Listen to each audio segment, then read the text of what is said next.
Hey guys, welcome. This is a general reading for the collective of Scorpio, Sun, Moon, Rising, Venus. Scorpio, this is a date and time specific reading. Most of my readings aren't, but March has been a wild month. We had Saturn move into Pisces, and now we just had Pluto move into Aquarius. And since my subscribers have been asking for astrology transit readings, that's what we're going to do today. So if you're not interested in hearing about Pluto moving into Aquarius, just skip your cursor forward a few minutes and you'll get to the reading. But for those of you who are interested, the good news is Pluto is a generational planet. So it takes him roughly 20 years or so to move through a sign. Therefore, none of us ever have a Pluto return, thank heaven, because it takes about 240 some odd years for him to get all the way around the sun.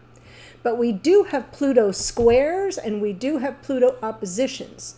So the two generations that will probably, in the next 20 years, feel some sort of impact from this transit are millennials born between 1983 and 1995.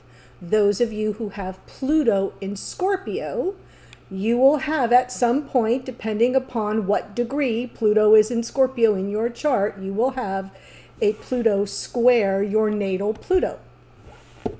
Which can be bumpy because that's like where the floor meets the wall. There's no give there. So it can definitely be a challenge, requiring change. I know.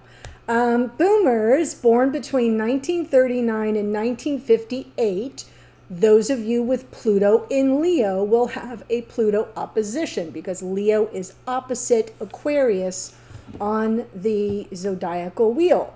So oppositions are more, I feel like it's a little bit of a give and take. It's a little bit of a tango, a little bit of a dance. There's some tension in an opposition, but it's not something you can't work through. It just draws your attention to something where you may need to tweak some things around. It's like a little bit of a, oh, this isn't working for me, I have to make an adjustment. So, but Pluto represents subconscious forces. He's ruler of everything below the surface, therefore referred to as the Lord of the underworld. On the upside, Pluto is also associated with renewal and rebirth. So while there may be some endings, and they can be brutal, there are always going to be new beginnings. Spiritually, globally, because it's a generational planet, Pluto really impacts the collective at large, and moving into the sign of the collective, into Aquarius, which rules the themes of the 11th house, which is all humanitarian, large groups, the collective, friendship circles, right? Networks. And obviously technology, communication, ideas, innovation. So things will look very different 20 years from now when Pluto gets all the way through Aquarius and heads into Pisces in 2044. I know. So the archetype of Pluto for you represents how you will transform and regenerate. Okay?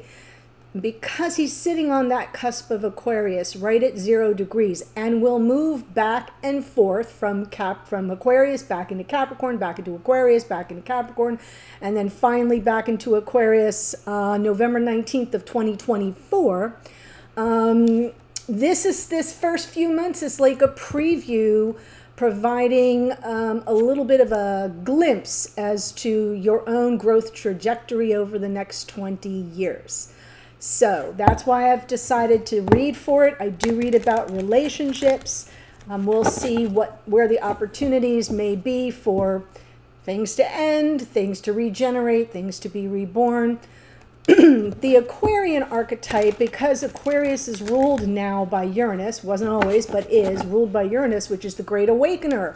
Uranus is the planet where I like to say, expect the unexpected, right? Anything can happen and probably will when Uranus is around. So Pluto takes on the demeanor of that planet that rules the sign he moves into. So Pluto now has a little bit of a shock and awe. And, you know, just moving out of Capricorn, which is all about the patriarchy and rules and restrictions and limitations and old ways of being, you know, came into Capricorn 2007, 2008. What happened? Banking crisis, housing crisis. Leaves Capricorn last week, 22nd, 23rd. What happened? Banks failing, right? So Pluto's like, well, maybe y'all didn't learn the lessons you needed to learn. But now that he's heading into Aquarius, we may see those kinds of changes and upheavals in, yes, still in finance, but more what I would call like digital finance. You know what I'm talking about. And technology and social media platforms. There may be lots of upheaval. So that's that. Let's take a look at what is coming through for Pluto and Aquarius for your connection. So the first row of cards will be Aquarian influence. The second will be Pluto's influence. And then I'm just going to look at your connection in general, where it may be headed. And then in the extended, I will do the same for your divine counterpart, provided this reading speaks to you. Here we go. Queen of Wands. Okay, some sense of empowerment. I like it. Oh my goodness. And these first two rows, I'm kind of doing a past, present, future. Oh my goodness. And then for the connection, I'm just getting a general energy. Six of Pentacles underneath this Queen of Wands feels to me like there's been something that hasn't been a two-way street. It's been a one-sided relationship. When I look at Aquarius in the past, I see some pain. Pluto in the past, we've got some apprehension, some pain, triggers. I'm seeing the moon as triggers for you. And that's why going forward, there may be a bit of a standstill, a temporary standstill, as you examine the situation from a safe vantage point. I like to say the 30,000-foot view. Make sure that you see things very clearly and that you wait for some form of enlightenment before taking action. So this is actually boding well, because there may be some things that are conflicting for you, some conflicts that come up, and it may be better for you to kind of move forward on your own.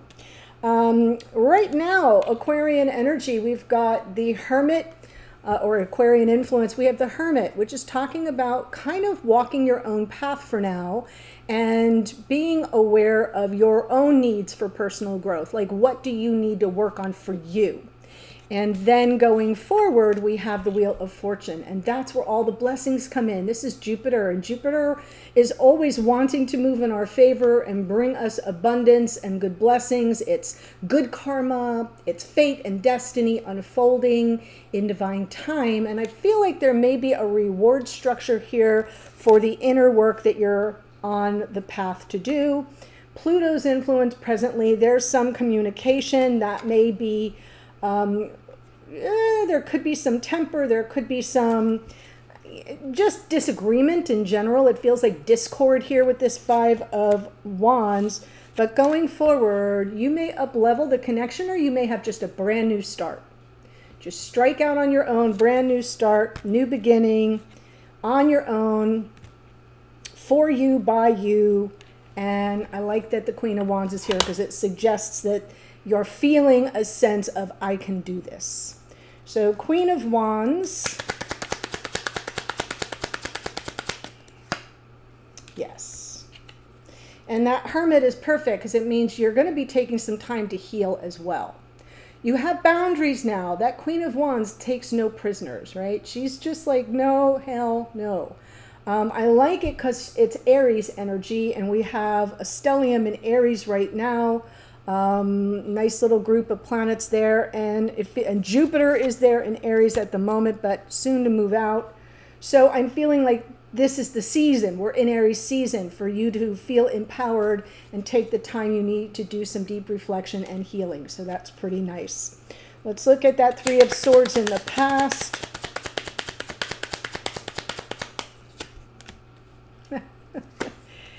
Yeah. And if you have Virgo in your chart, or are dealing with someone who has Virgo in their chart, well, this is all Virgo's energy. So you're getting a little extra added confirmation. That always makes me laugh. When a sign starts showing up in repeat, I'm like, oh, maybe this is just talking about a Virgo or to a Virgo. But yes, so whatever happened here set you on a solitary path. Lots of inner reflection, both these cards, lots of deep inner reflection. Important decision has to be made. And it's interesting that the Three of Pentacles is underneath. When I pull from the bottom of the deck, for those of you who are new, welcome. I'm checking in on unconscious awareness, what's happening in your psyche or what's playing out behind the scenes. I don't think you had cooperation. Like I said, I think it was a very one-sided relationship. You didn't have a lot of generosity coming from this person. Didn't have a lot of buy-in. You, like, for all intents and purposes, you weren't really on the same page. And that led to some real heartache, disappointment at the very least. And that gave you pause, and you took that time that you needed to kind of strike out on your own and be, you know, and get clear. Get clear about, well, what is it that's important to me here? Why does this hurt? Why is this disappointing me? And it really kind of feels to me like you're still on that path to find out. So let's look at the Hermit with the Wheel of Fortune.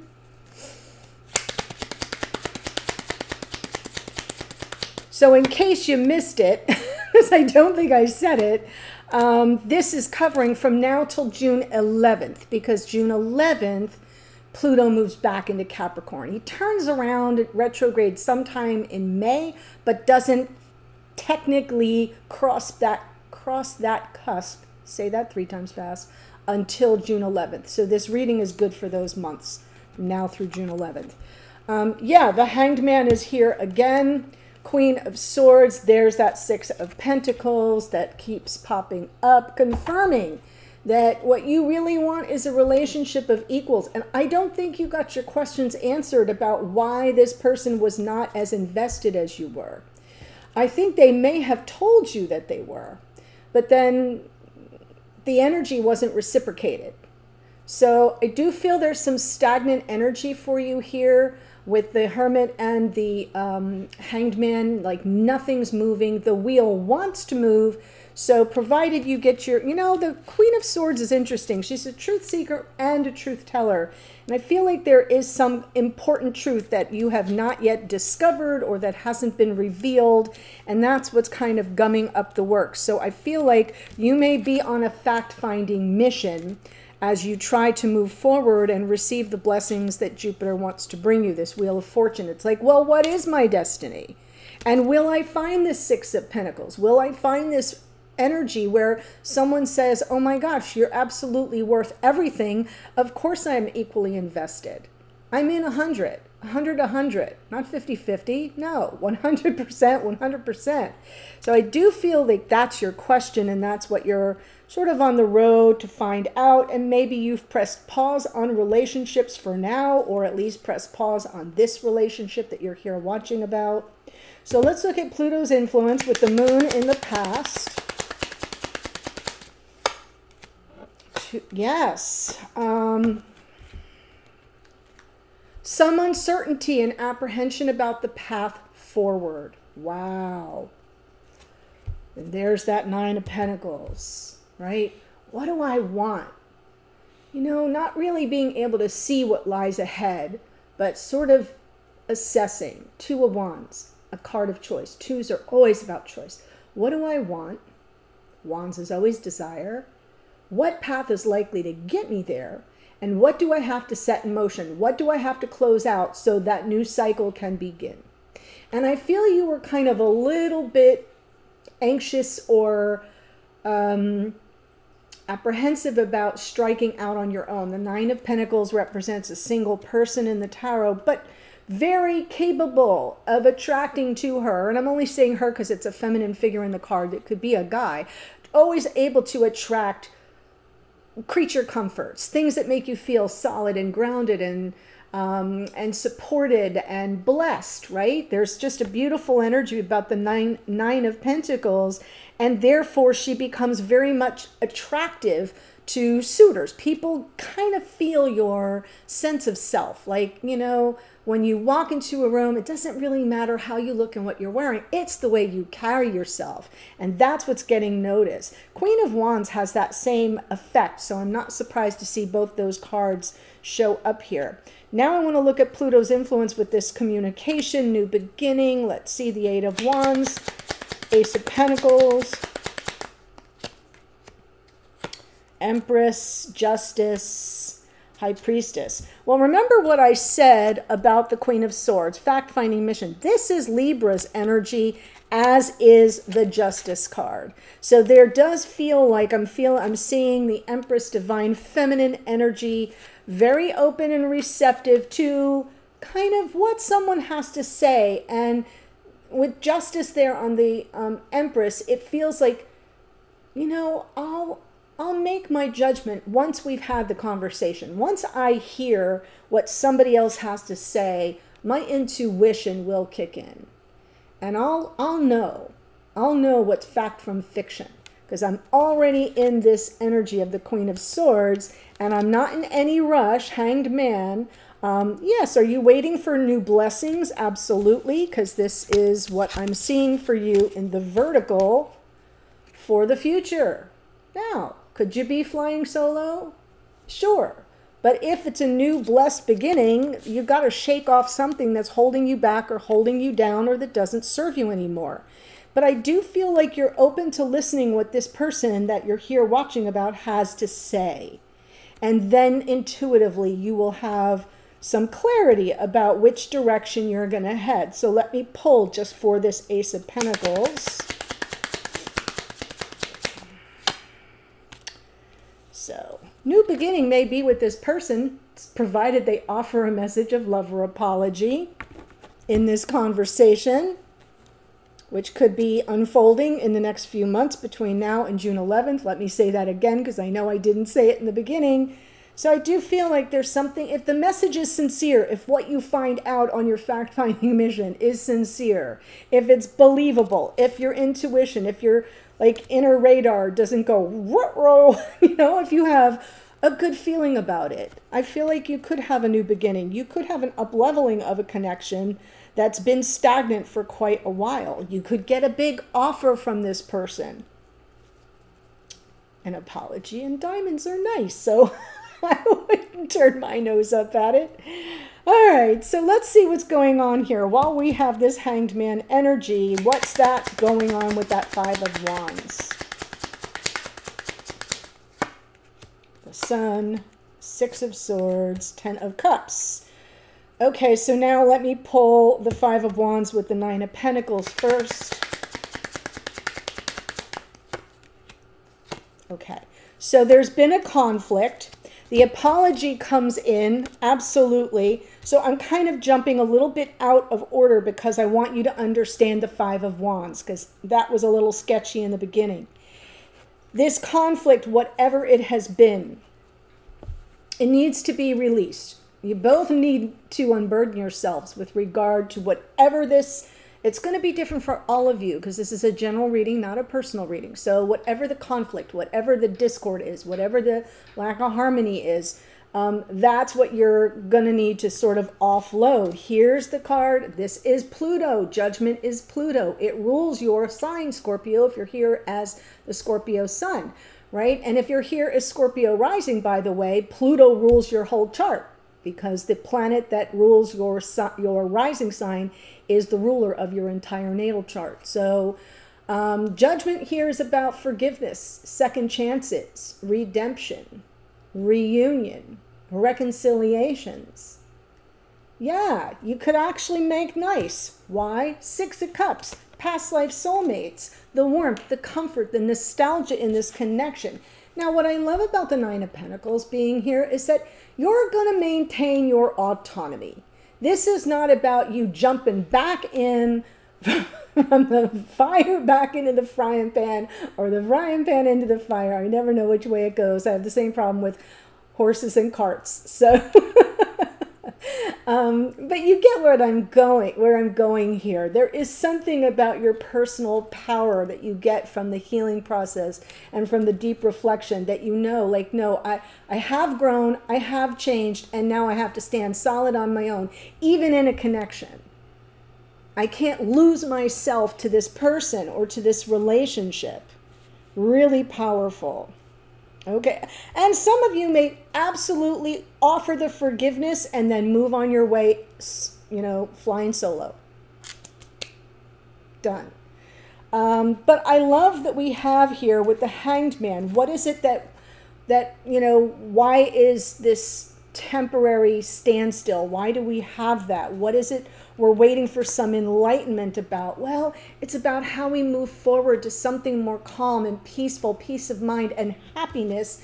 And there's that 10 of Cups and the emotional bliss and contentment that comes from that, right? You want to move away from this conflict. So you kind of have to understand it from that high up perch that I described earlier. Because of happiness, these two cards are the two happiest cards in the deck, the Sun and the 10 of Cups. If that kind of bliss and nirvana and happiness and feeling safe and protected in your vulnerability, if that's what you're after, you're going to have to sort this out. And in order to do that, you've got to look at the situation with fresh eyes. With fresh eyes. Wow, Scorpio. This is powerful, and you could be here as a cross watcher. Wow. So this can still be your story, regardless of your sign, but if you're here as a Scorpio or watching about a Scorpio, it's a powerful reading. So let me tell you the astrology before I do that. There is a link in the description box below that's going to take you to the extended, and that's all going to be from your person's perspective. How is the Aquarian influence impacting them? How is the Plutonian influence impacting them? Their third row is going to be about their intentions toward you and the connection. And I will close out with some oracles. So the link to that is below. Here's what we have. Queen of Wands is Aries. We have the Hermit out twice. That's Virgo. We've got the Hanged Man out twice. That's Pisces. Queen of Swords is Libra. Wheel of Fortune is Jupiter, which rules Sagittarius. The Moon is Pisces. We've got the World here, is Saturn, Aquarius, and Capricorn, because Saturn used to be the ruler of Aquarius before Uranus was discovered. We have the Nine of Pentacles twice is Virgo. We've got the Empress is Venus, right? Taurus and Libra. Justice is Libra. A lot of Libra here. More Pisces. A lot of Pisces here too. More Pisces in the High Priestess. And the Page of Cups, Cancer, Pisces, Scorpio. We've got the Sun is Leo. Always makes me happy to see that card. Pluto here in the Judgment card, which is Scorpio. So that's what we have for you. Thanks for joining me, guys. If this has resonated for you and you want to see what's going on with your person, the link to that is below. I'll see you there in a second. Otherwise, bye for now.